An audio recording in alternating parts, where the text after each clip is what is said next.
You don't have to believe the stories on my blog. You can dismiss them as good hallucinations or bad fiction if you want to, but they're all true. The darkness was never empty. There are things that wait for the innocent and unwary to turn their backs. What is it you think I'm talking about here? Ghosts? Vampires? Ghouls? If only it were that simple. The creatures of the night are still out there, but they're not shadowing your every footstep. They just check your status updates from the comfort of their tombs.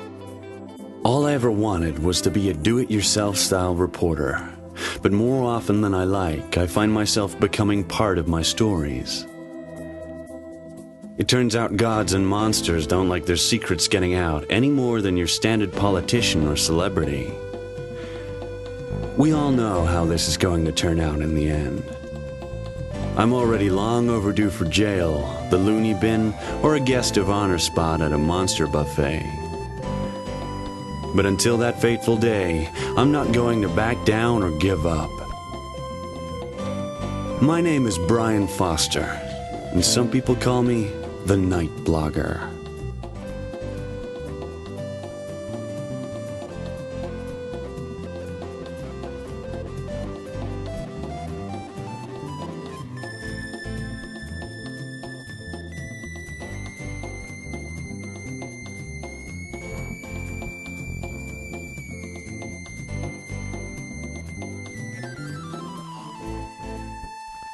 The Night Blogger, The Graveyard Game and Other Cemetery Plots, Part 2. Back from the shadows again. September 16th. Mike Whitehead took conspiracy theories and pro wrestling as gospel. He was the admin of a message board for survivors of paranormal attacks. He also had a huge collection of jazz albums on vinyl, which was weird because Mike Whitehead was deaf. He was curly-haired and always dressed in loose-fitting clothes. He was good company, even though he didn't smile all that much. This was our 5th meeting and the first one that hadn't taken place at a strip club. Don't judge us. Survivors of paranormal attacks need lap dances too. Things were going fine until I asked him how I could get in contact with Ashley Fowler. The minute he heard that name, he tried to throw me out of his house. The more he shouted, the more pronounced his deaf accent became. For those of you not in the know, Ashley Fowler thinks she's the devil, and when she isn't engaging in Satanism and debauchery, she's obsessively editing Wikipedia pages on the subject of angels and demonology. I begged and demanded. I made promises. I told him I'd never ask for anything else again, and that from now on I'd pay for my own couch dances. Finally, he said, "First, let me tell you a story about Ashley Fowler. I've never told this to anyone before, and if you put it on your blog, we're through." And this is what he told me.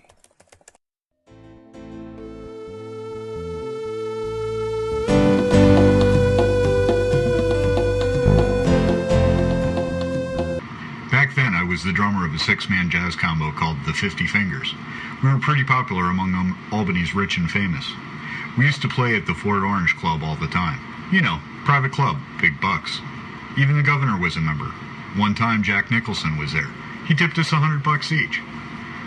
So one night we were playing a gig at the Fort Orange for some political bigwigs. All of them had their wives there. Snooty society ladies on the soft side of 50, you know? Ashley Fowler was there too. How could you miss the gorgeous redhead wearing a man's tuxedo? Everybody had heard of her. They said she was the governor's spiritual advisor, you know? From behind my drum set, I watched her making the rounds, talking to all the rich and powerful. So a little while later, I'm taking a smoke break down in the cellar near where they kept the wine and the firewood. So she shows up. She starts talking to me. Now, girls always go for musicians, but she wasn't talking to me like that. I never told her my name, but she was all, "Hey, Mike, how's the band doing?" She acted like she knew me, and I didn't like it. And the way she stared at me was just creepy. She says she has a request. She says she wants the band to play The Human Jungle. Now that's an okay tune, but the theme for an old TV show. Not a good fit for this kind of crowd. I said maybe next time, but she kept pushing it with me, saying how much she could make it worth my while. Finally, I asked her what the deal was, and she says, because it will annoy the governor and he'll leave.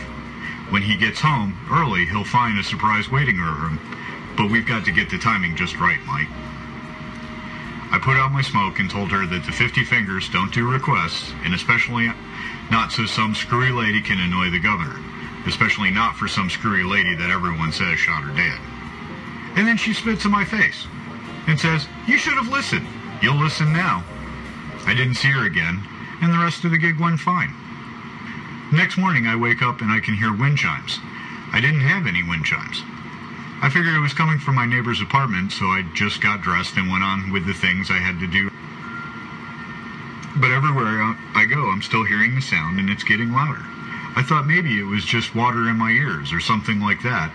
But the next day I'm still hearing the wind chimes, you know? And they're louder. I go to a doctor and he says, I'm alright, maybe I've been working too hard. Every day though, the chimes are still getting louder and they're starting to sound bad. Like something being killed. They sounded red, you know? Pretty soon it's so loud I can't think straight and I'm hearing sounds in the silences between the chimes. Voices telling me things I didn't want to know. A week after she spit in my face, the chimes were so loud I couldn't sleep. I couldn't eat. It was like someone had filled my brain with broken glass. I couldn't take it. I stabbed out my eardrums with a steak knife.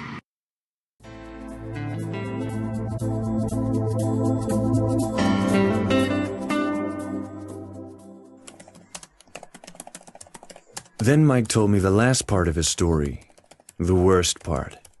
The kicker. What he said made me feel like I'd been splashed with cold water. Even now, days later, I'm trying to tell myself he must be crazy. The man had mutilated himself.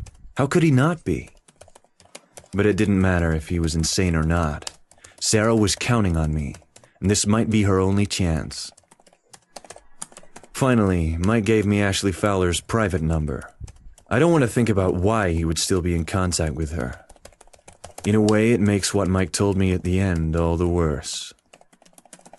Now I just have to work up the nerve to call the woman. Hopefully she won't go spitting in my face. Oh, and the kicker? The last part of Mike's story? The chimes, he said. I can still hear them, Brian. I can still hear them.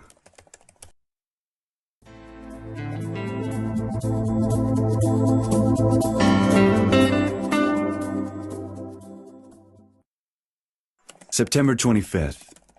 I imagine the only person surprised that Sarah and I ended up sleeping together was me.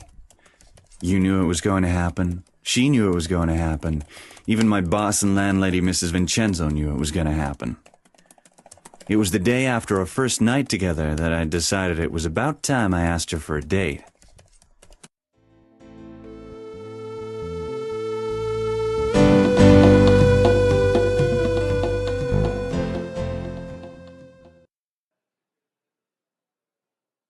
As malls go, Colony Center wasn't all that bad, especially now that it had been renovated. The stores were 80% the same, but the design had gone from generic to 1970s rec room. Sarah was wearing a long skirt and a peasant blouse. I'd opted for my leather jacket, jeans, collared shirt, and lucky straw fedora. First, we stopped by Friendly's restaurant for a bite to eat. We made small talk. It was nice to get to know the mundane details of her life. I learned that Sarah's father was a school teacher, and her mother a homemaker. She told me about her two older brothers, one in the armed forces, and the other going nowhere fast. In return, I told her that my grandmother had moved from Las Vegas to Albany in 1972, and how I was the only child of an only child. I told her that my parents and grandparents had all died in the same year. I mentioned that I had been going to college on a football scholarship, but I had blown out my knee. I damn well sure didn't tell her how any of these things had happened. When dinner was over, it was time for a movie. It took us a few minutes to decide what to see. Most of the films playing that night were dark and scary. House at the End of the Street, The Possession, and worst of all, Finding Nemo. Finally, we decided on The Campaign, a harmless-looking Will Ferrell comedy. Tuesday night at a movie theater is always nice. No crowds and no kids talking and texting, or worse. In fact, it was just us and a few old farts.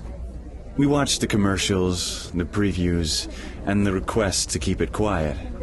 The first 15 minutes of the movie were great. Not because of the jokes, but because Sarah and I had started making out. Aren't those first days of a new romance great? It's like nothing else in the world exists for you but the person in your arms. Maybe if Sarah and I had been dating a little longer, we might have noticed we had an audience.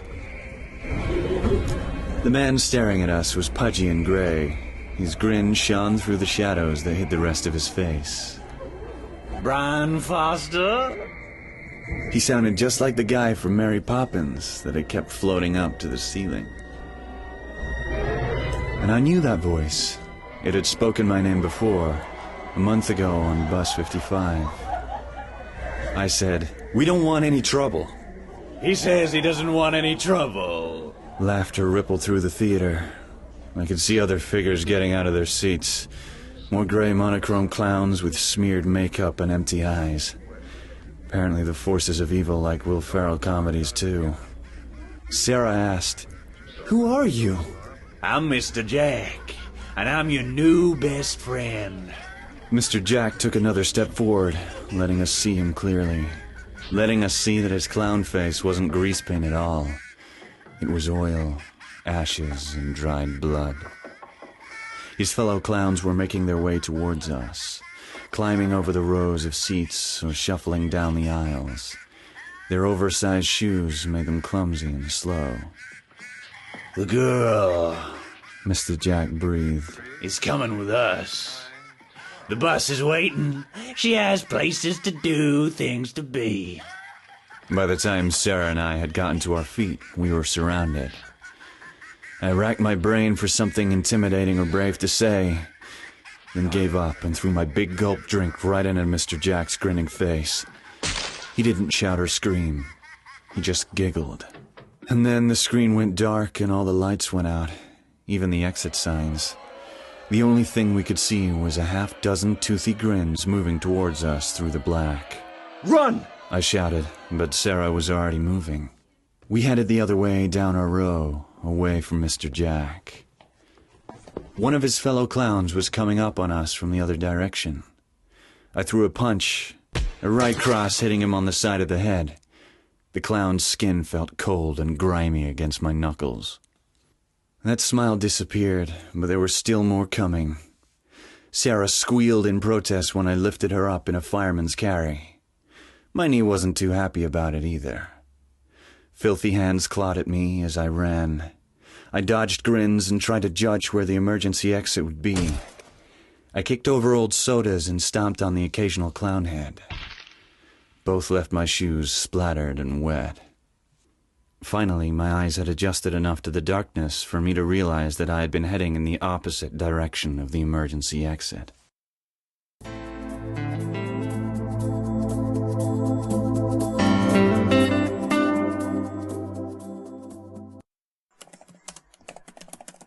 But thankfully, that meant I was close to the theater's main doors. I'm sure we made quite a picture. A guy blundering out into the lobby with a girl slung across his shoulders. My face, body, and clothes were covered with gray handprints. It looked like I had gotten into a kung fu fight with a bunch of chimney sweeps. I didn't put Sarah down until we reached my car. We sped back to my place. The whole time Sarah pressed herself against my right arm and trembled. Again and again I told her everything was going to be all right. I told her that I was going to call Ashley Fowler and get to the bottom of things. What I didn't tell her was that this had been, without a doubt, my worst first date ever.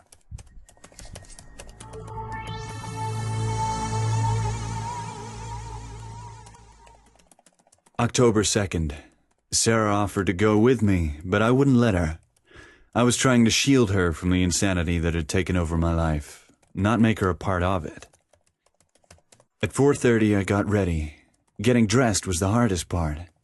The Chop House of the Rising Sun was a fancy Japanese restaurant.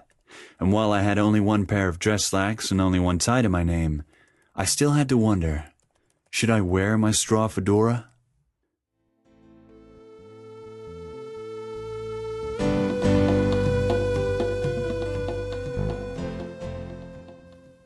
Ashley Fowler was already there. How should I describe her? The first thing you noticed was her hair. It was fire engine red. Then there was her skin, pale and freckled. She wore a man's gray suit with a jet black power tie. Her tie clip was a peace symbol. When she saw me enter the private dining room, she grinned, and that grin made me feel like a science club geek trying to ask a cheerleader out on a date. Not that I was going to do any such thing. Even if I hadn't been falling in love with Sarah, I would never have gone near a woman that was proud to tell anyone willing to listen that she was the devil. Brian Foster. She stood and shook my hand. Come and have a seat. I ordered already. A sushi platter and warm sake. You can never go wrong with sushi and warm sake. Thanks. I sat down in the chair opposite her. Everything about the chop house of the rising sun looked saving-shatteringly expensive. I like your hat, she grinned. Or should I say, your grandfather's hat? I said. Less than a minute into our meeting and she already had me on the defensive. I set my hat down on the table and shifted in my seat. I had my iPhone in my upper jacket pocket. It was set to record audio. I wasn't sure if I was close enough to catch anything, but I felt like it was something I should try to do. Even if this was a waste of time, the story of my dinner with Ashley Fowler would make one hell of a blog entry. Both figuratively and literally. I was so excited when Mike told me you wanted to see me. She downed a piece of sushi drowning in wasabi before she continued. I've been following your work for some time. I didn't know Mike told you I was going to call. Why wouldn't he? Mike is a dear friend and such a good listener. So there I was, not even 10 minutes into the conversation and completely floundering. I downed my cup of warm sake. It tasted soft and sweet and started to go to my head almost instantly. Once I was sure my liquid courage was going to stay down, I spoke. Then he must have told you what I want. You've lost your heart to a girl in danger. I love it. Clichés are the devil's shorthand. She slurped another bit of sushi. It was reddish and looked like a tentacle, and there was nothing else like it on the platter before us. But it was either sushi or Ashley Fowler had the weirdest looking tongue in history. She played the graveyard game. I let her play it. Now there's something after her. Something called the Thousand-Faced Moon. Ashley nodded as she refilled my sake cup. Gorgo, Mormo, Luna, 3 dying goddesses repurposed as masks of Moloch, lord of the ruins of Never. She wasn't saying anything I didn't already suspect. You longtime readers know I've run across Moloch's work before. I'd even blundered into the ruins of Never a while back. What can I do? I asked. Gorgo for Gorgon, Mormo for Hecate, Luna for Lilith, who birthed all the world's monsters. That girl of yours is in a lot of trouble. Drink up now. I did drink up, mostly to be polite. And there are these things chasing her. These clowns. We're in the state capital, Brian. We're overrun with clowns. What can I do? Poor Brian. Just a rat trying to run with the owls. The real question is, what are you willing to do? She stood up. I couldn't believe how tall she was. The horns that sprouted from beneath her blood-red hair scraped the ceiling. They say gingers have no souls, but I actually have an extensive collection. I giggled. You can't be the devil, so you can't have my soul. You're half right anyway. She walked towards me and raked her long black fingernails across the tablecloth. Wherever she touched, it burned. But don't worry. I don't need those old hags getting underfoot. I want them gone just as much as you do. My tongue felt heavy in my mouth, but I kept focused on my goal. I didn't care that the room was burning down around us, or that the remaining pieces of sushi had become the squirming souls of the damned. What can I do? I asked again. Ashley was swelling up and turning red. What else? You burn our temples, you defile our holiest of holies, you scatter her faithful. But where? I began. But how? Before I could say anything else, I collapsed. The last thing I saw was a cloven foot raised high above my head.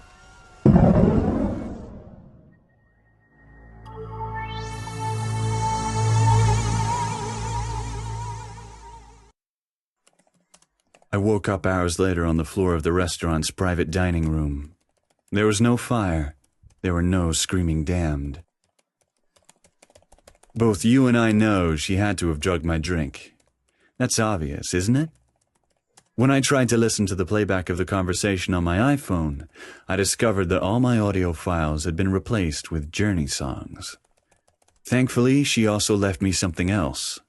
A text message with 3 local addresses. One for Gorgo, one for Mormo, and one for Luna. And just in case any of you out there are worried about me and the state of my eternal soul, don't be. Ashley Fowler is not the devil.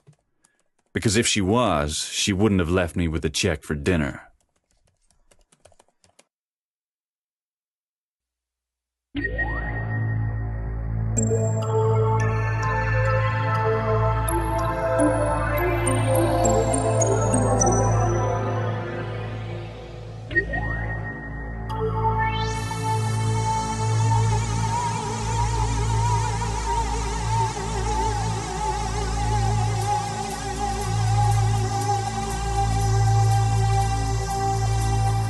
The Night Blogger was written and produced by Albruno III, with production assistance by Brian Mancy. The voice of the Night Blogger was Brian Mancy. The voice of Mike Whitehead was Mike Lehman. Music was by Josh Bruno. For more internet tomfoolery, stop by albruno3.blogspot.com. And while you're there, why not consider clicking the donate button?